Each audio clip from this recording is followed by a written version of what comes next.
Pues hoy día empezamos con lo que es la selección de los 12 apóstoles que está en Mateo 10, capítulo 1, versículo 1. Entonces, llamando a sus 12 discípulos, les dio autoridad sobre los espíritus impuros para que echaran fuera y sanaran toda enfermedad y toda dolencia.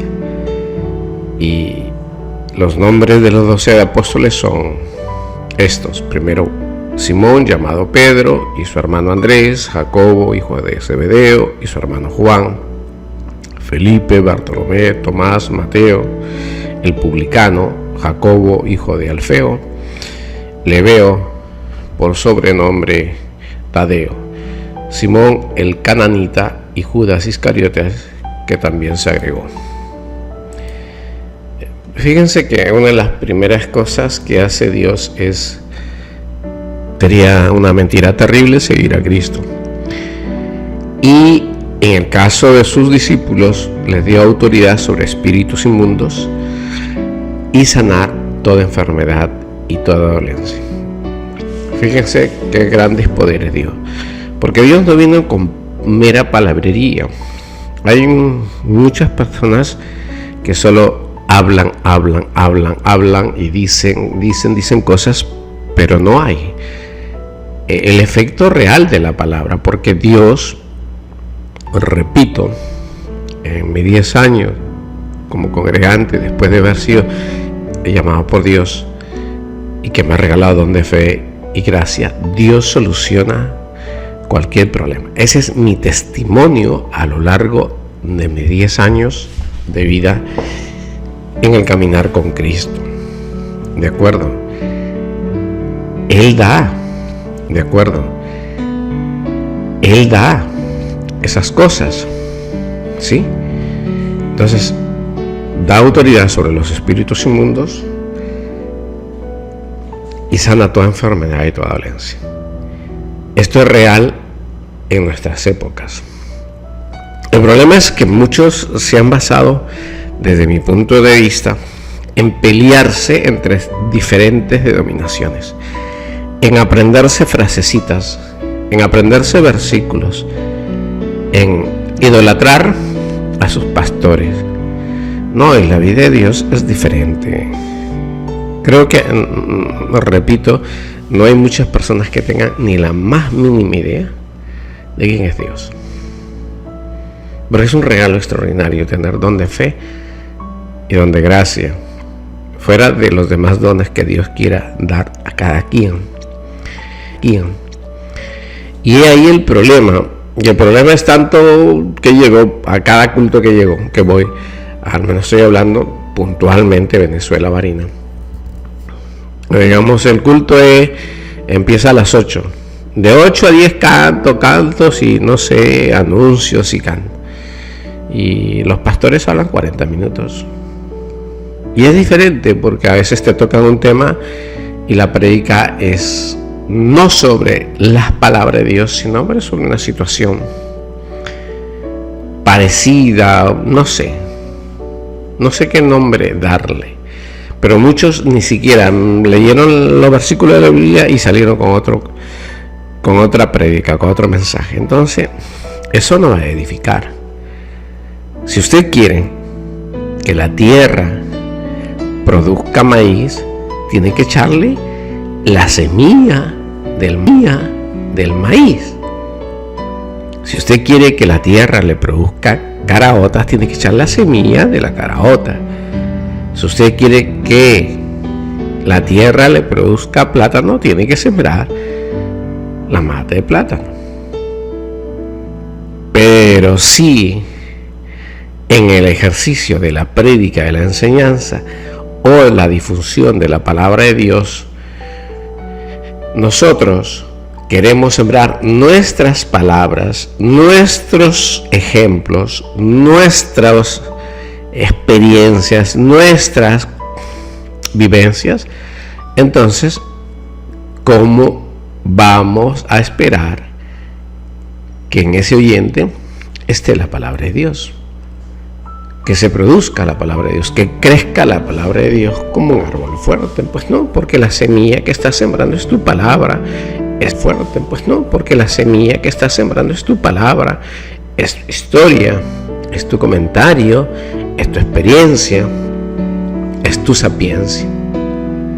Y no le estás sembrando la palabra de Dios, entonces esa palabra de Dios no va a crecer.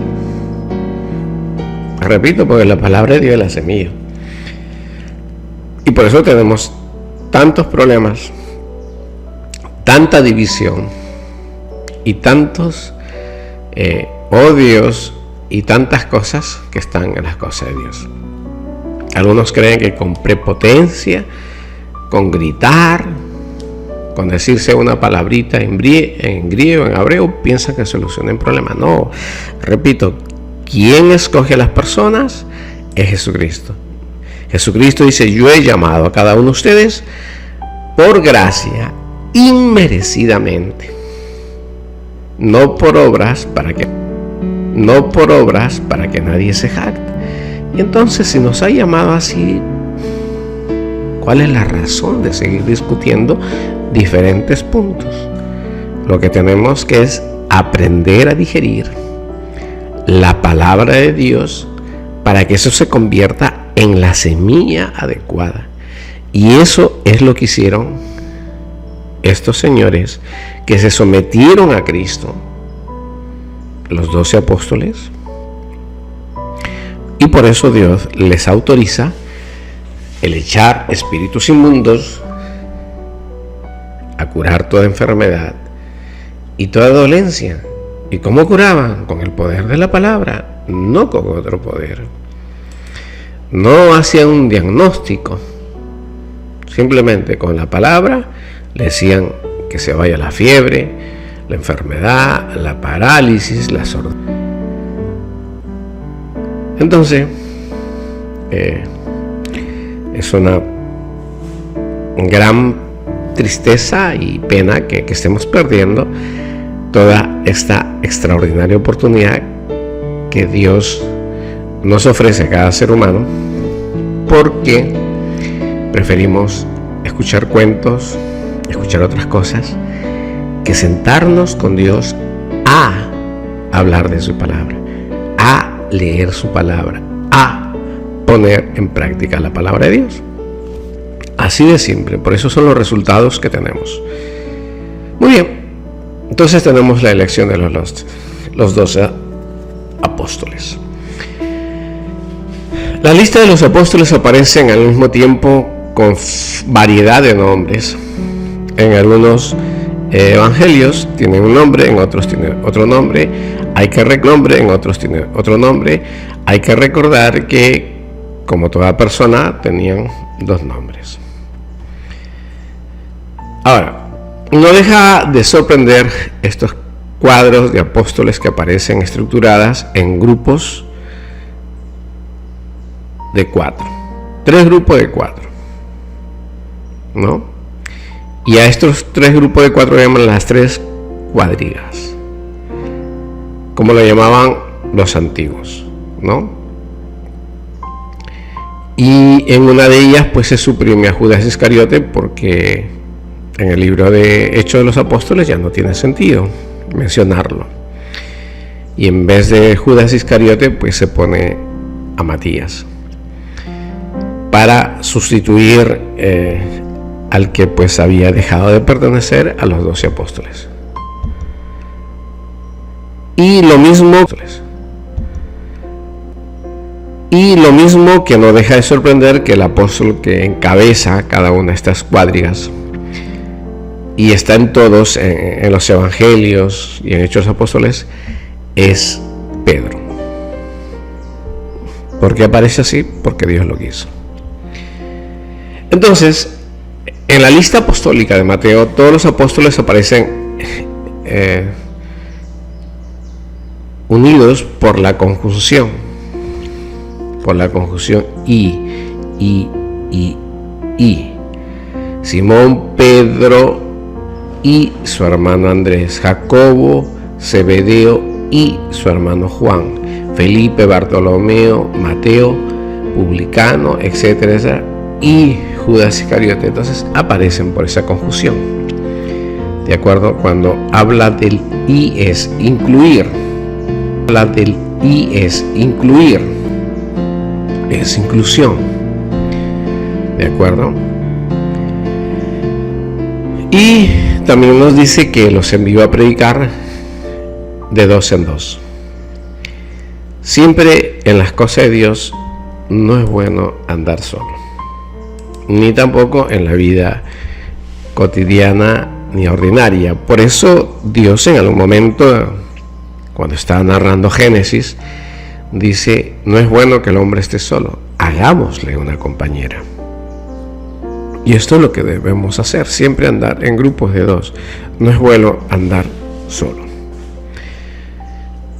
Por lo que ahora, siguiendo con esto, pero lo que tiene una persistencia constante, indicando además intento de importancia especiales, es que al comienzo de todas las listas no solo figura el de Simón Pedro, sino que añade que aquí los nombres de los dos apóstoles, primero Simón llamado Pedro, esta expresión primero es absolutamente innecesaria al principio de una lista de nombres, sin que sigan otros ordinales como los demás. ¿De acuerdo? Pero por alguna razón el Señor lo coloca primero. Si yo tengo una lista de los hombres, no quiero decir que era el más importante, pero por alguna razón lo colocó el Señor. Aunque nos es indiferente el orden, porque no hay un orden cuantitativo o evaluativo, pero el Señor se le complació que primero se ponga el nombre de Pedro. Lucas dice que Cristo, su nombre era en hebreo Shalua o grameo Shalua, que significa enviado. ¿Qué es un apóstol? Un enviado.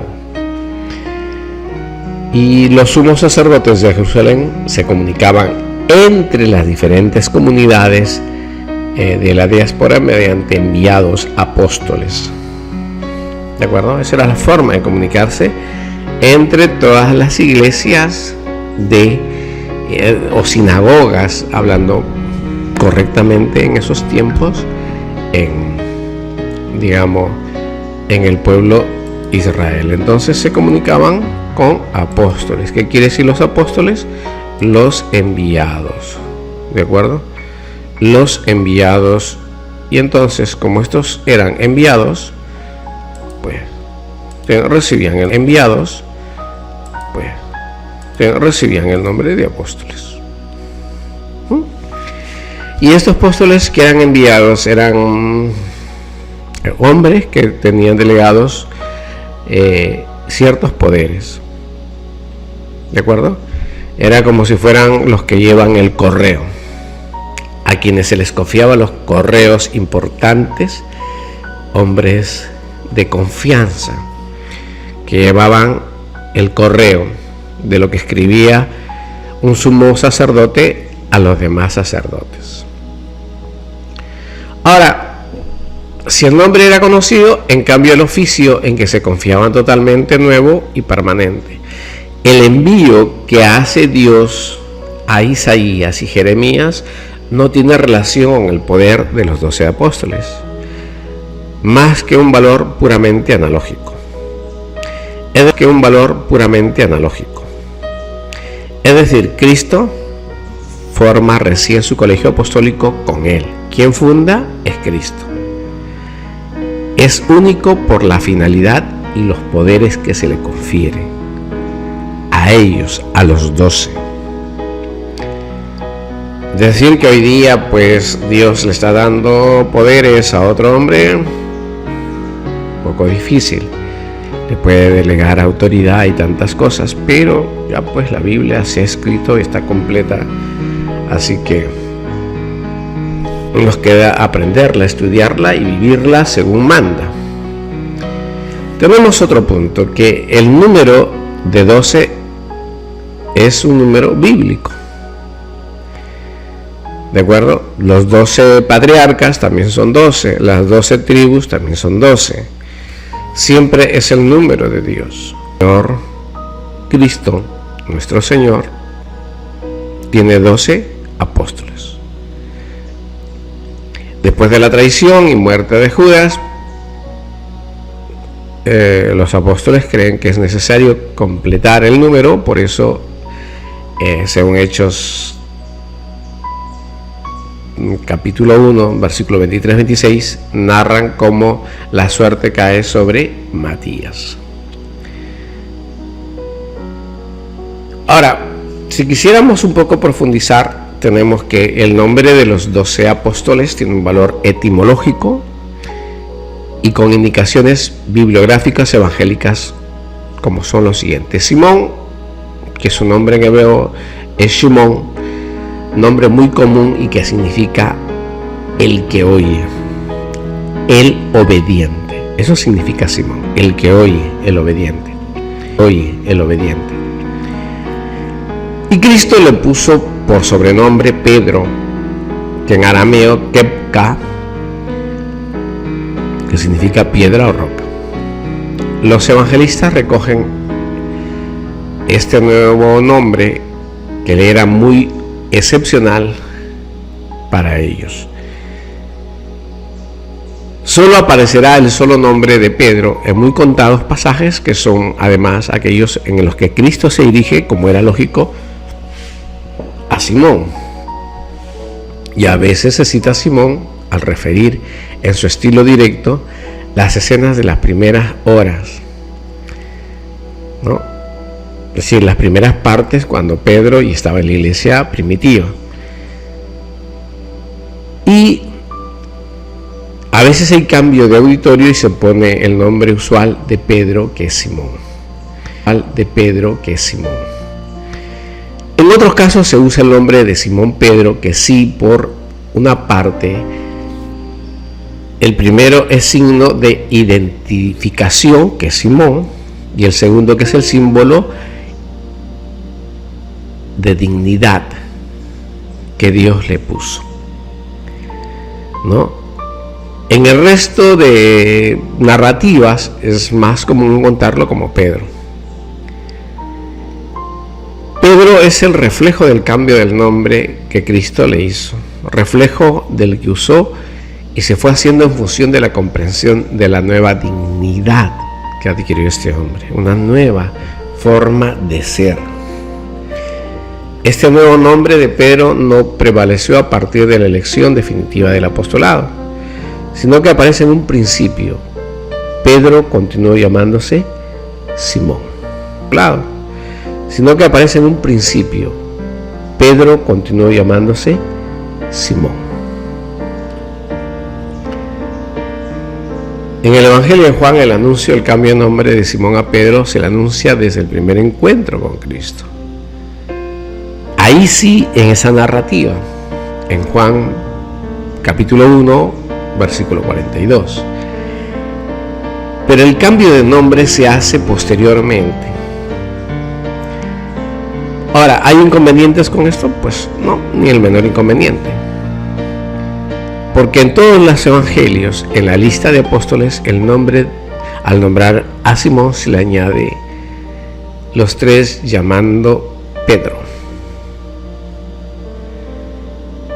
Ya que esto no es más que un adelantamiento del momento histórico del cambio de nombre,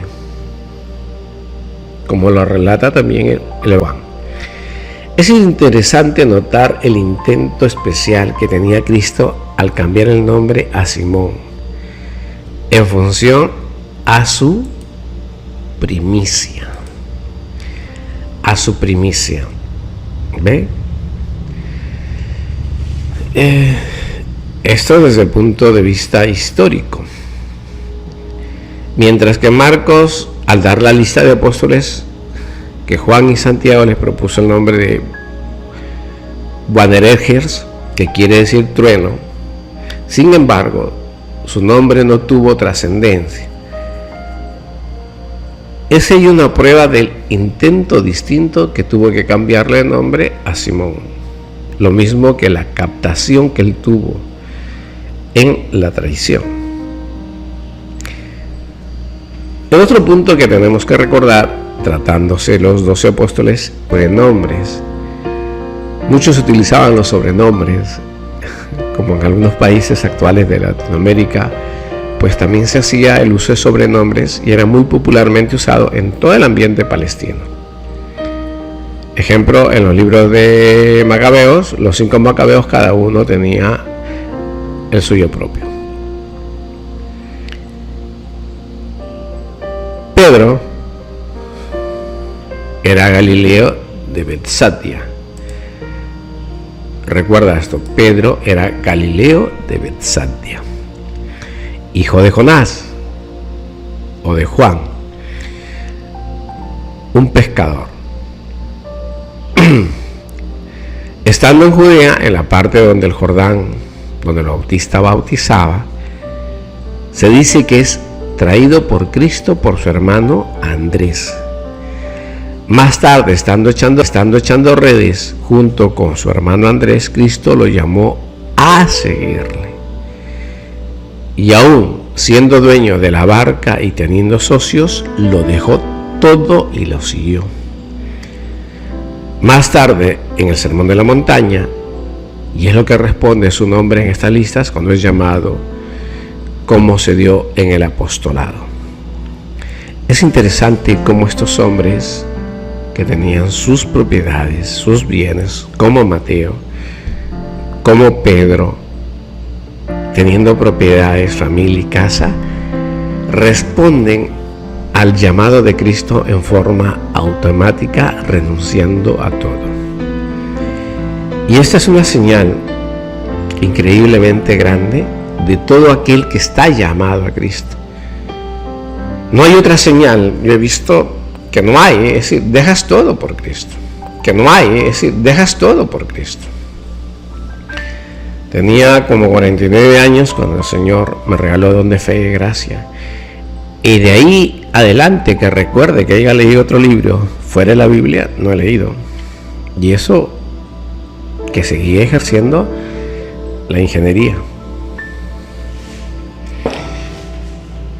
Porque bueno, como trabajo, pues me desempeñaba como ingeniero de sistemas proyectista. Por eso me llama la atención cómo estos dejan todo y lo siguen a Cristo. Su embarcación, su casa, su familia. André, que es un nombre griego, significa viril, un nombre con mucha masculinidad. Este nombre aparece hoy en los escritos talmúdicos, ellos eran nombres griegos. Es curioso, no necesariamente hebreos o en arameo. André era de Betsaida, en Galilea, la cual estaba mistificada en contacto con los gentiles. Andrés era hermano de Simón Pedro, tal como están en las diferentes citas bíblicas. Había sido discípulo de Juan el Bautista. Como Pedro era pescador en Galilea, Andrés, por las indicaciones del Bautista, busca a Cristo. Y fue a donde se hospedaba en el Jordán y pasó por ahí con Cristo el resto del día, y a su vuelta, al regresar a su casa, le dijo a Simón, su hermano, que había encontrado al Mesías, y lo condujo a Jesús. Más tarde, estando juntos, los dos echando las redes en el mar, Cristo pasó por ahí y lo llamó para que lo siguieran. Y dejándolo todo, lo siguieron. Qué asombroso y qué increíble dejar todo por Cristo. Algo que creo que es muy difícil hoy en día, esa actitud de parte de cualquiera de nosotros. En el Evangelio de Mateo y Lucas ponen el nombre de Andrés en segunda lista, y la razón debe ser lo que ellos añaden después de su nombre: Andrés, su hermano.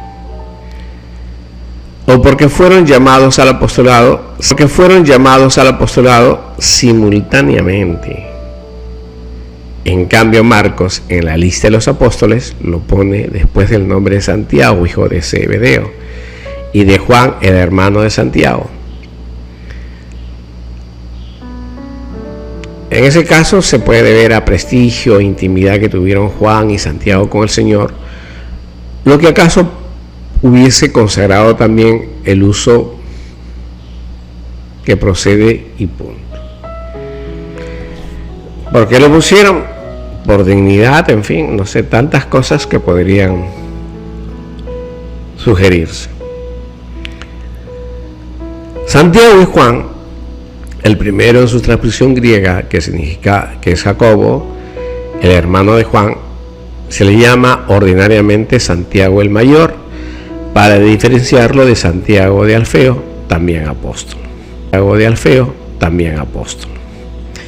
Juan, hermano de Santiago, su nombre griego corresponde al hebreo Yehonaham, del que el griego se traduce en forma acopada y significa Yahvé fue benigno o Yahvé hizo gracia. Eso es lo que dice esta parte de la literatura. Yahvé le hizo gracia o Yahvé fue benigno. Eso es lo que significa el nombre de Juan. Qué extraordinario, ¿no? Cómo Yahvé utiliza a cada persona para servirle. Y cada nombre tiene pues un significado. Es la verdad que muy increíble. Como su hermano Santiago el mayor debieron ser oriundos de Betsatia, son hijos de Zebedeo y Salomé, según nos narra Mateo capítulo 27 versículo 56 y Juan capítulo 19 versículo 25. Juan fue el primero discípulo de Bautista. Luego sigue al Señor de Judea a Galilea, y ahí es testigo como los otros apóstoles del milagro de Caná. Y él se dedicaba con su hermano a las faenas de la pesca. Pasando un día junto al lago de Genesaret, los vio, llamó a ambos y dejando todo lo siguieron. ¿Ven? Esa es lo siguieron. ¿Ven? Esa es la repetición constante a lo largo del llamado a los 12, que dejaron todo y lo siguieron, dejaron todo y lo siguieron, dejar todo y lo siguieron. ¿Quién de nosotros hoy en día quiere ser discípulo de Cristo? Dejar todo y seguirlo. Escucho a algunos pastores que dicen: sí, pero yo soy pastor, pero trabajo en tal sitio como funcionario de importancia. Como digo, puede haber conocimiento, somos instruidos, somos hombres que hemos pasado por la educación primaria, secundaria, universidad, y pretender que la Biblia sea un libro de comprensión de lectura o interpretación humana es un terrible terror. Es una desviación total, porque con Cristo se tiene que llevar una relación, y como narra, repito, Pablo, sin amor no somos absolutamente nada, ¿no? Si pudiéramos hablar a Google, sabría más que todos nosotros. Si pusiéramos que cada texto que sale ahí con audio, nos cansaríamos de escuchar tantas cosas. Y no es la idea. La idea es mantener una relación con Cristo. Repito, ¿de qué sirve tanto conocimiento si no oras 3 veces al día? Si no oras 1 hora en esas 3 veces, 3 horas mínimo al día, si no vives de alimentarte y nutrirte de la palabra de Dios 3-4 horas, ¿de qué sirven?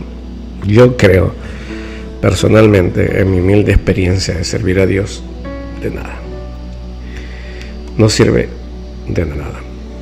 Esta es una guerra espiritual, donde el enemigo, no le voy a echar la culpa al diablo por lo que yo, si mañana me tomo una cerveza, eso sería una locura. O si mañana leí un libro, si vi pornografía, que fue el diablo, no. El diablo no me puede obligar a hacer nada, absolutamente nada.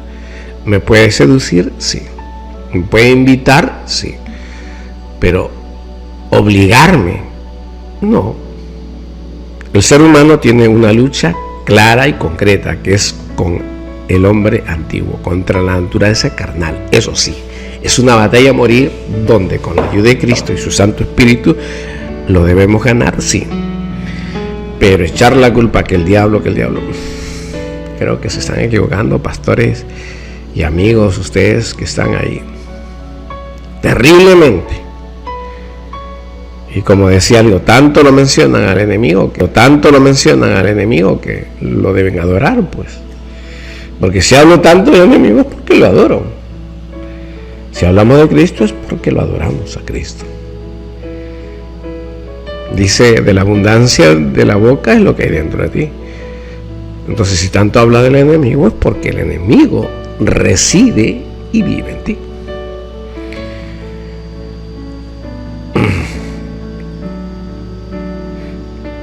Cristo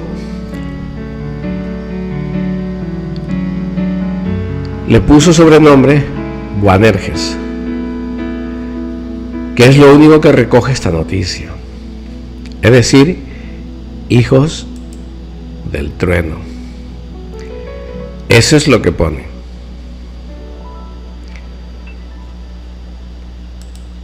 Y no le puso como sobrenombre, una señal de una humanidad muy grande del Señor. Muy bien, eran hijos tonantes, fuertes. Se admite que este nombre se trata de caracterizar el temperamento y celo ardiente de ambos apóstoles que acompañan en su vida. Un temperamento fuerte y un celo ardiente por las cosas de Dios. Pero también algunos padres lo interpretan en su ardiente predicación, ¿no? Entonces, Jesucristo, pues que le pone los hijos del trueno, da a entender este carácter y temperamento de ambos hermanos. ¿De acuerdo? En algunos lados dice hijos de la ira de ambos hermanos. ¿De acuerdo? En algunos lados dice hijos de la ira. Bueno, pero más que todo está como hijo del trueno. Felipe, su nombre empieza con en las 4 listas, el segundo después de los apóstoles. El nombre es griego, pero es conocido en hebreo talmúdico con diversos matices. Su nombre griego, como el de Andrés, se explica bien por ser Felipe de Betsadia, en Galilea.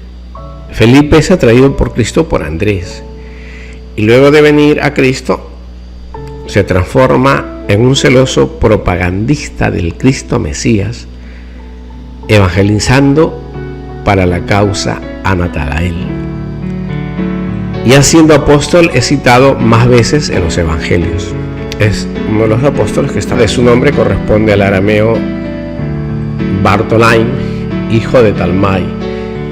Este nombre Talmai es conocido en la literatura bíblica como nombre de un rey. Josefo, el historiador judío romano, lo transcribe como los Ptolomainos. Ya este tipo corresponde a la versión griega de Bartolomé que transcribe los evangelios.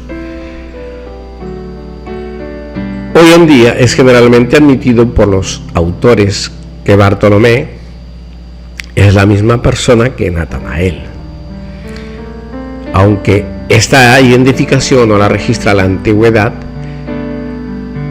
pero es la que están identificando. Y las razones, digamos, mencionemos algunas de las razones, son que los sinópticos nunca hablan de Natanael en la lista de los apóstoles, solo Bartolomé. En cambio, Juan, las vocaciones apostólicas de la primera hora como al final, cuando Cristo está resucitado y aparece junto al lago.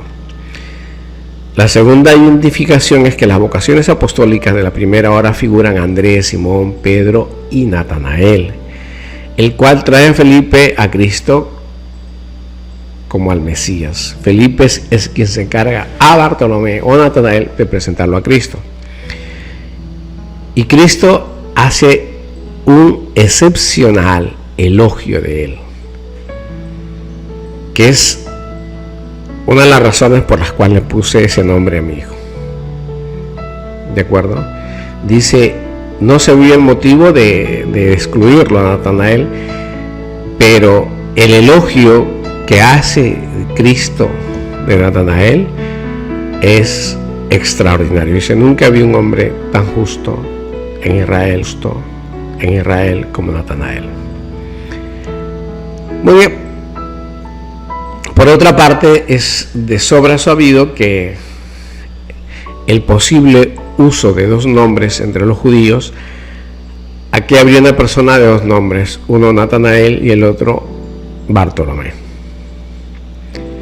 Tomás es otro de los discípulos, el nombre arameo, Juan mismo da 3 veces la traducción griega de él, Dimino, que ese sobrenombre significativo 2 veces, gemelo, corresponde a la raíz hebrea tem, duplicarlo en el arameo teoema, duplicado o gemelo, de los pocos datos que se puede obtener. Mateo. Los 4 listas de los apóstoles dan por su nombre Mateo. Es un nombre en arameo, corresponde a Mataí, procedente de la raíz Natam y de la abreviatura Yahweh, y significa don o gracia de Yahvé. Eso es lo que significa, don o gracia de Yahvé. Mateo es uno de los apóstoles que tiene 2 nombres. De la contraposición de los 3 relatos de la vocación Mateo se ve en la misma persona que Leví, o sería, pues para decirlo más claro, Mateo Leví, ¿no? Primero y segundo nombre.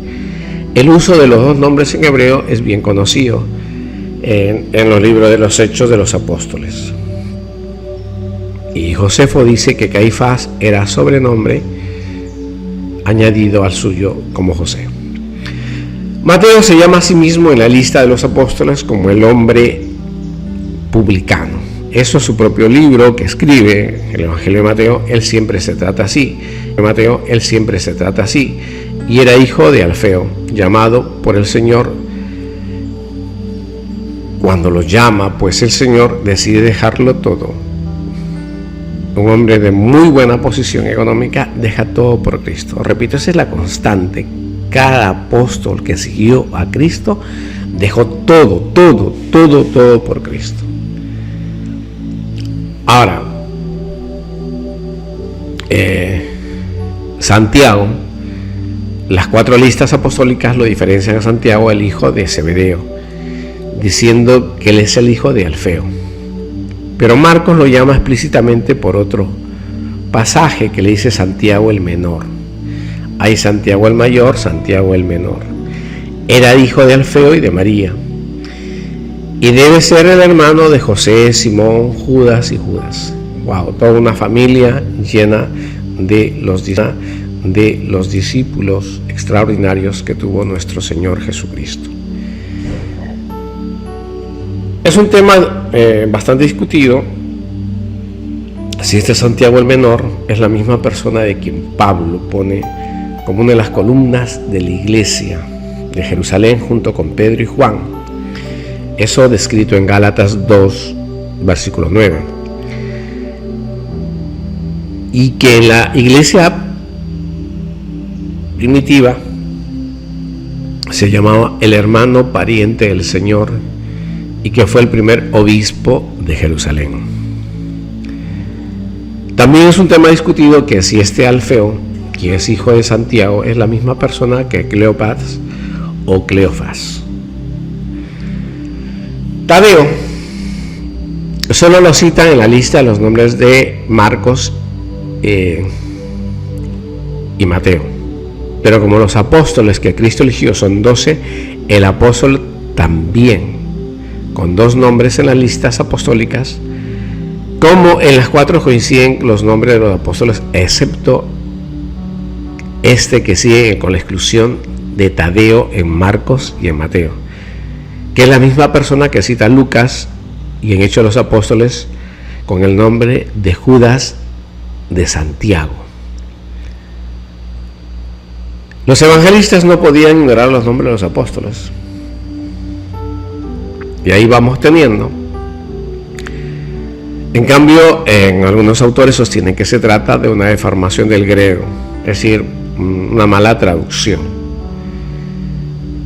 Ahora, ¿para qué tenemos el nombre verdadero de Judas? Que para diferenciarlo se llama Judas de Santiago. Normalmente se había de suplir esto como Judas de Santiago, pero también en algunas ocasiones se trata de la relación Judas, hermano de Santiago, para poder identificar lo correcto, como está haciendo referencia Mateo 13:55 y Marcos 6:13. Lo mismo sugiere en la epístola de Judas, donde Judas, siervo de Jesucristo y hermano de Santiago. Simón el cananeo, en el nombre muy frecuente, se le distingue por el apelativo de Pedro. Y luego nosotros, después de tantos nombres, llegamos a uno que posiblemente le va a interesar, que es el de Judas Iscariote. Judas Iscariote, excepto en la lista de los Hechos de los Apóstoles, que suprime este nombre, y en las demás Biblias están, al dar un último lugar a Judas, como lo ponen en otras veces en los evangelios, porque Judas es el que entrega al Señor Jesucristo. A Judas, el traidor, se le califica como Judas Iscariote. Para Juan da más completo su nombre el texto en griego: Judas, hijo de Simón Iscariote. Puede ser traducida en el griego como Ish Geriot, que significa el hombre de Oriot. En el Talmud se lee abundantes expresiones análogas al significado del origen de Judas, Kefar Akom, por Judas el hombre, Kefor, que en el apelativo toponímico a la vez un apelativo dado al padre de Judas. Bueno, ahí tenemos un poco la relación de todos los nombres, de todos, y termino diciendo que Judas Iscariote era como decir hipócrita o traidor. Eso es lo que significa en su traducción. Hemos hablado un poco de los 12 apóstoles con sus nombres y dando, ¿no? Y vamos a comenzar un poquito más. Desde la curación de la suegra de Pedro hasta aquí se cuenta una serie ininterrumpida de los milagros que Jesús hizo en el discurso de la montaña. Empezando ahí, indudablemente debemos connotar que entre ellos la elección de Mateo, que se refiere como uno de los tantos, puesto que fue mencionado en la montaña como uno de los 12 para el apostolado, y ordena los hechos de Jesús tomando como punto de partida la curación del esclavo del centurión, siendo llamado un discípulo. Ahora, el evangelista nos cuenta más arriba que exhortó el Señor a sus discípulos a que suplicasen al Señor de la mies a fin de que mandara operarios a su mies. Su exhortación tuvo cumplimiento ahora, porque el número de los 12 es un número perfecto, y porque viene el número 6, que también lo es, puesto que sus funciones 1, 2, 3 forman en sí un todo perfecto. El número 12 no es más que el doble de 6. Esta exhortación de que la mies es poca es extraordinaria. Y con esto, pues para ya no profundizar mucho más, creo que podemos llegar a un poco cómo es la elección de los 12, que por supuesto hay más tema que tratar, pero creo que con lo que hemos conversado sería un poco suficiente para tener una idea, donde sostengo la idea principal es que dejaron todo